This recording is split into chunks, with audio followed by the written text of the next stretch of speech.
Well, you know, there's no product on the market today that I'm aware of that you can spray on or brush on and wipe oil off of concrete because it's down in the concrete. You got to take it out. This is what you do.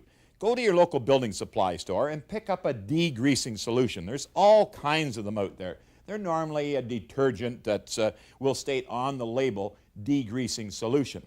Now, if it's a powder or a liquid, mix it up and put it into a low pressure sprayer, one that you can control, because you don't want to brush this on to the area where the oil is. You'll want to spray it on. So what I've done, I've taken a piece of plywood here now. To simulate an oil stain, I've just taken a felt tip and I've spread it over the surface. Now what you do, after you've mixed up the degreasing solution, spray it on. Spray it all over, good and wet, because you want it good and wet.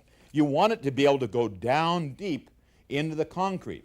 Then take an old terry towel, one of which, well, you're not going to use anymore, and lay that over top of that wet area. Now, it's normally better to wash the entire carport out before you do this, because that way at least it's all wet at the time. Then you can spray on your grease solution, the degreasing solution, and then on with the terry towel. Now, again, wet it down on top of the terry towel, because you want that nice and wet, because what you're doing, you're producing a poultice. You want it wet. You want that to go down deep. And you know what happens to water when it comes in contact with solvent or oil or any petroleum product? It'll float to the top. So up it comes, and the towel's there to pick it up. Now what happens if it's a warm day? Well, a warm day, we don't want it to evaporate, so we put over top a piece of plastic.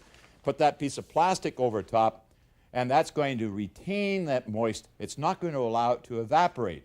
And oh, don't forget, always wear safety goggles and rubber gloves when working with degreasing solutions. But after that 5 hours, you can take a peek every now and again and see how things are coming. You might want to wet down the towel a little bit more. But after 3 to 5 hours, you very simply take the plastic back, take the towel back, take your hose and hose it down, and it's gone.